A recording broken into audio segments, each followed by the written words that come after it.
Ladies and gentlemen, Purdue just got done with an exciting game with Tennessee. This is actually going to come out on Monday, but I'm recording it on Sunday.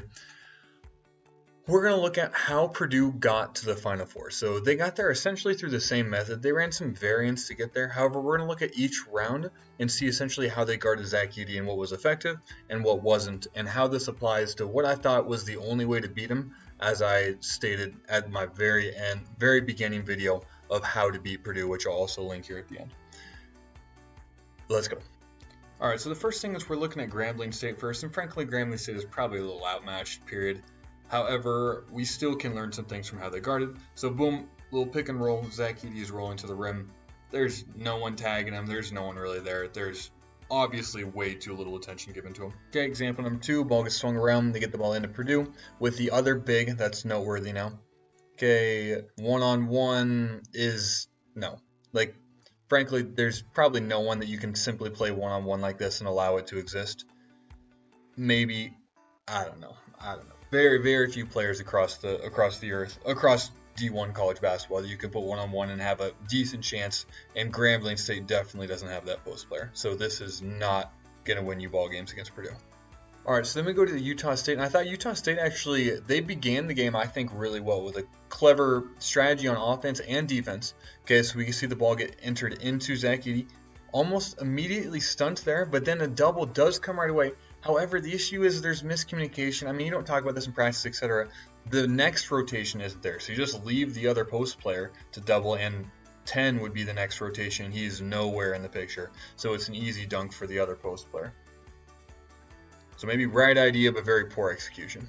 And then they went to a 1-3-1, and I think a 1-3-1 is very poor idea unless you're able to get a lot of ball pressure and you can potentially turn over the guards.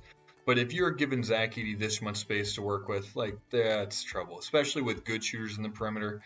I don't think that's a winning strategy.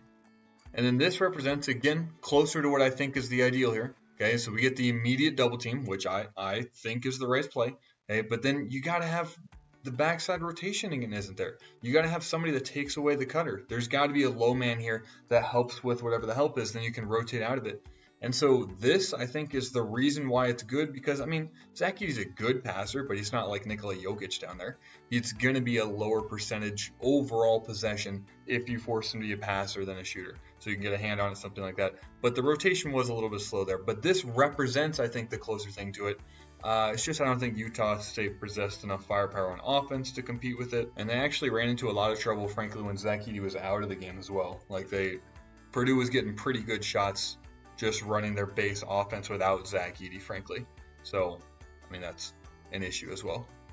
And then I actually thought that Gonzaga was going to do a decent chance of this, and I think they represented the right ideas again at the beginning, and they kind of went away from it. So again, we're seeing just relieving shooters out there, and that's just a result of the situation. I think you're going to have to leave these shooters, even though it leaves into an open three. Zach Edey is too efficient down low. That's going to happen sometimes. Okay, let's see how they guard Edey. Okay, roll happens again, just down here. Let 4 shoot, doesn't matter. Take whoever Purdue's worst shooter is and let them shoot and live with that result. Ideally, 11 would get in there for the box out, but the issue was in the second half, they had a lot of issues simply guarding the other post player one-on-one. They went to a lot of just 4 posting up, and frankly, they had a significant amount of success with it. And then I think that kind of caused them to panic a little bit, when I think even though he makes this shot, and frankly he looks like a good post player and it's a good matchup probably for Purdue, it's less efficient than Zach Edey doing it. So I think as Gonzaga, you're okay with that look. However, I think the issue is Gonzaga panicked a little bit, and because of some made shots on the perimeter, made shots by other post players, they stopped going to the double. So right here you're letting them work one-on-one, and one-on-one is a loss. You're going to lose the ball game if you let Zach Edey play one-on-one. That's just the reality. And so while I think Gonzaga got close for about the first half, they went away from their beginning game plan. Again, what's late rotation, no tag at all. He's got to be priority number 1. There cannot be any other player you give more priority to.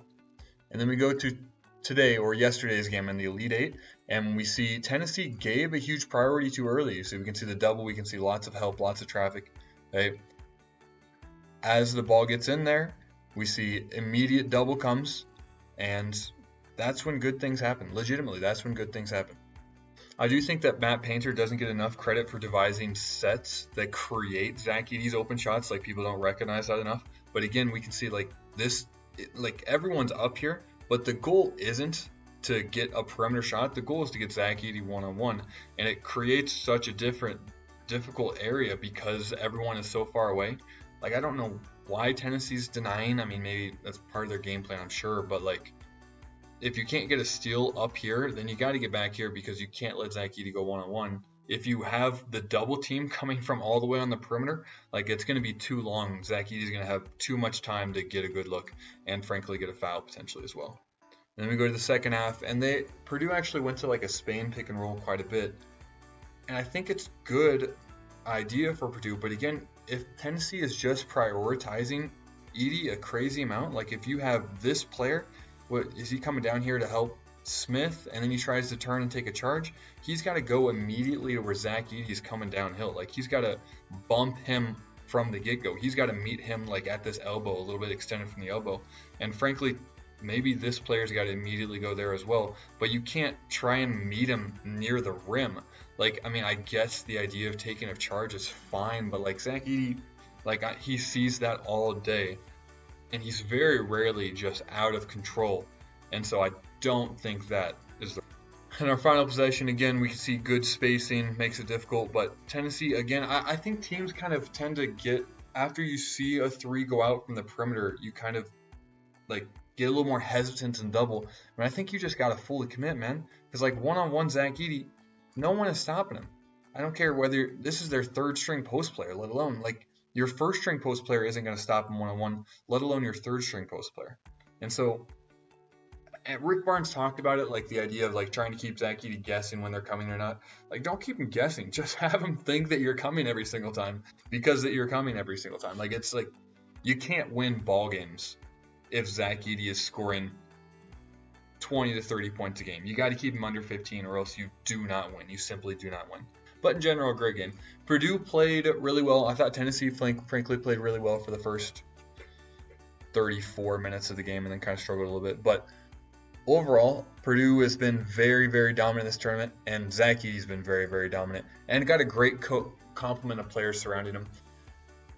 I don't think that NC State will be able to guard them. Maybe DJ Burns can force Zach Edey to catch the ball outside.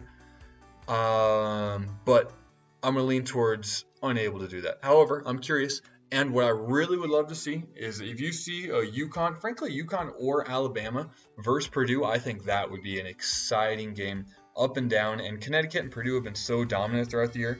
Seeing them play against each other would be an absolute treat. If you enjoyed this, feel free to like and subscribe. Have a blessed rest of your day.